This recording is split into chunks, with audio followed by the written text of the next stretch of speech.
Good morning साथियों। आज का इस वीडियो का बनाने का कोई बहुत बड़ा पर्पज नहीं है।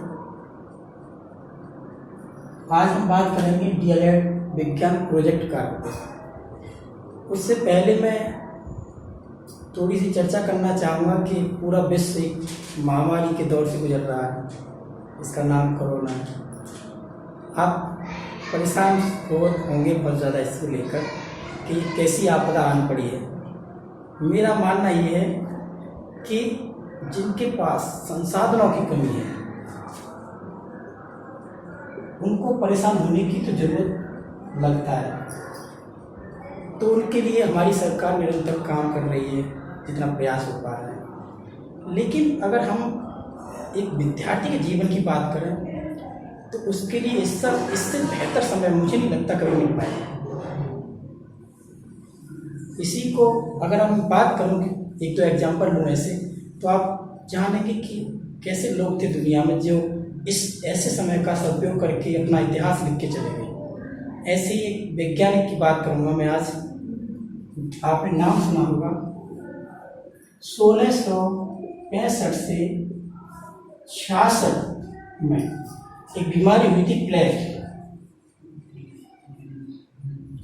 उसकी वजह से लंदन में एक चौथाई बहुत बड़ी संख्या होती है, एक चौथाई लोग मारे गए थे। उसके ही समकालीन एक वैज्ञानिक जिनका नाम सुना होगा आपने, न्यूटन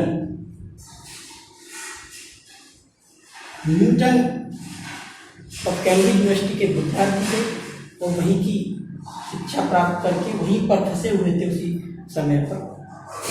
लेकिन वो परेशान नहीं हुए थे। उन्होंने 100 से 150 किलोमीटर दूर जाके एक काम के कमरे में कैद हो गए, क्योंकि उन्हें पता था कि जो बीमारी है जिसकी जरूरत सोशल डिस्टेंस है उसे हम या तो वैक्सीन के द्वारा ख़त्म कर सकते हैं या दूसरा सोशल डिस्टेंस, और उसका कोई हमारे पास समाधान नहीं है। तो हम बेवजह क्यों अपने आप को परेशान करें। उन्होंने उस कमरे में कैद होकर शायद रिसर्च कर रहे थे और उनका मैथ में और फिजिक्स में बहुत बड़ी रुचि थी उनकी। और आपने मैथ में पढ़ा हुआ कैलकुलस, जो कैलकुलस आज जो पढ़ते हैं वो स्टार्टिंग जो हुई थी वो किसके द्वारा की गई थी? न्यूटन के द्वारा की गई थी। दूसरी बात, उसी समय उनके कमरे में जहाँ पर केवल एक छोटे से खिड़की से रोशनी आती थी, उस रोशनी को देख कर ही उन्हें ये जो हम पढ़ते हैं आज ऑप्टिक्स, वो भी उसी समय की देन है जो न्यूटन जी ने उस रोशनी से सोच के तार्किक तौर पे प्राप्त की, जिसको हम पढ़ते हैं आज के टाइम में। ऑप्टिक्स एक बहुत बड़ी थ्योरी है अपने आप में। ये यहाँ तक ही नहीं हुआ था उनका 1 साल का जीवन। उसके बाद हर जगह सेब, आम, अमरूद सब गिर रहे थे, जहाँ तक लोग भी गिरे होंगे छतों से, लेकिन नहीं पता चला किसी को, क्योंकि सोच तब डेवलप होती है जब आप एकाग्र होकर सोचते हैं, एक समय में एक ही काम करते हैं। और क्योंकि इतनी डाइवर्सिटी है लोगों के अंदर, इतना दिमाग चलता है आज के टाइम में, सोशल मीडिया पर लोग लगे रहते हैं, सोच ही नहीं पाते कि हम हैं क्या। उसी समय जो तीसरी थ्योरी आपने पढ़ा हुआ जिसको बोलते हैं गुरुत्वाकर्षण बल,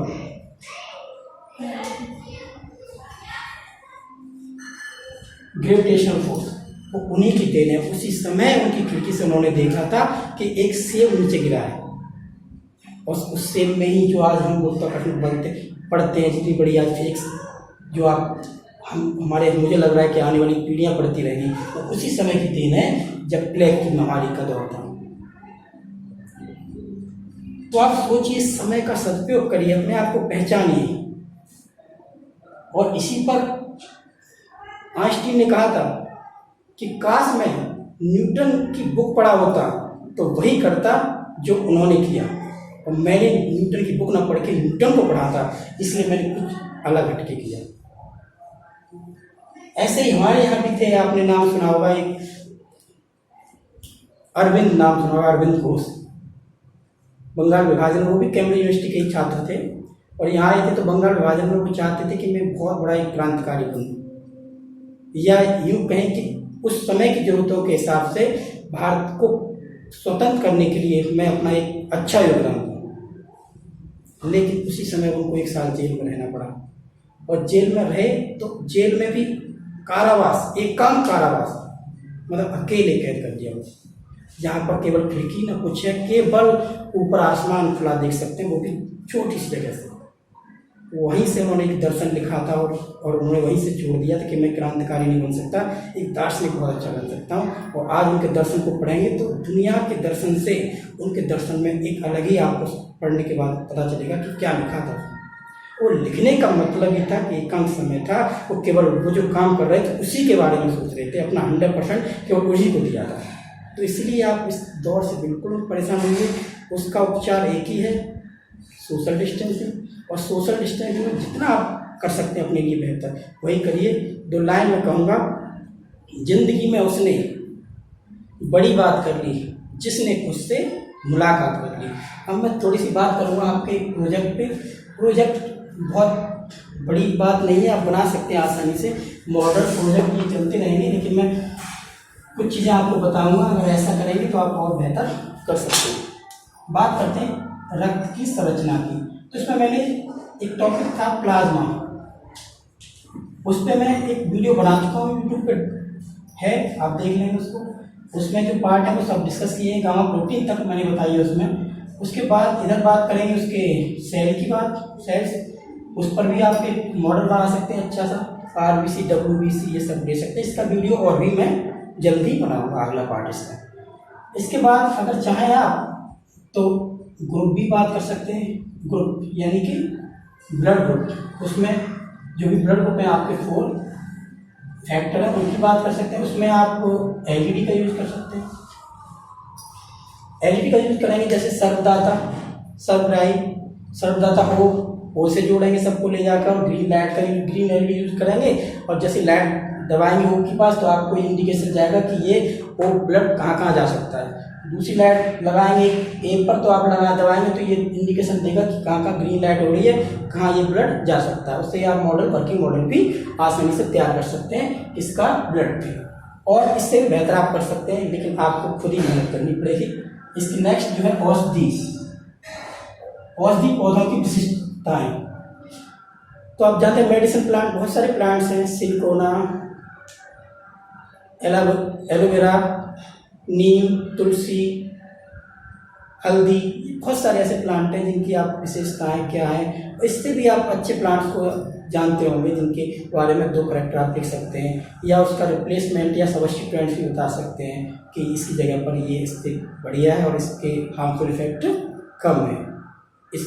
तो ऐसे कुनैन, ये सब कुनैन जैसे मलेरिया में यूज होती है। उसके बाद कुनैन के बाद जो उसकी केमिकल दवाएं आ चुकी हैं, ऐसे ही आप बता सकते हैं कि कौन सी दवा का हम यूज कर सकते हैं या कौन सा प्लांट बहुत अच्छा होता है। और इससे फ़ायदा होगा कि बहुत सारी चीज़ें हम पढ़ेंगे, उसको हमारे आने वाली पीढ़ी पढ़ेगी तो हमें वो प्लांट्स की जानकारी रहेगी लगातार। इसके बाद एक ये विद्युत के चुंबकीय गुण, और दूसरा है विद्युत आकर्षण एवं प्रतिकर्षण।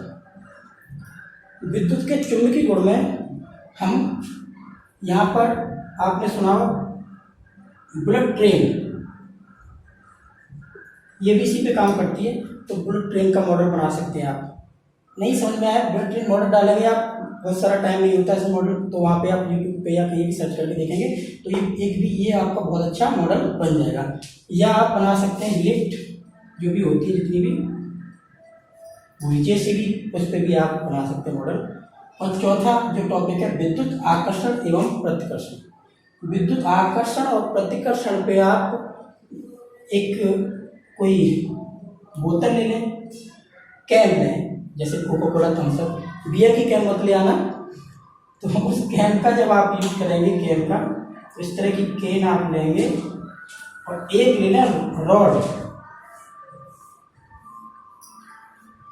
जो भी आप वायर रॉड होती है घर में पड़ती है प्लास्टिक वाली, वो ले लेंगे। उसको हम घिसेंगे काफ़ी समय तक, तो जब इसको टच करेंगे इसके सहारे तो ये रॉड क्या होगी कि आकर्षित होगी उसकी तरफ, तो वही उसका आकर्षण होगा। और दूसरी तरफ से उसको टच करेंगे तो वो दूर भागेगी, वह उसका प्रतिकर्षण हो जाएगा। इस तरह का मॉडल पॉजिटिवली आसानी से आप बना सकते हैं और इसको इस तरह से डिस्क्राइब कर सकते हैं। तो यही छोटा टॉपिक था और करना है आपको ये सब कुछ अच्छे से। थैंक यू, धन्यवाद।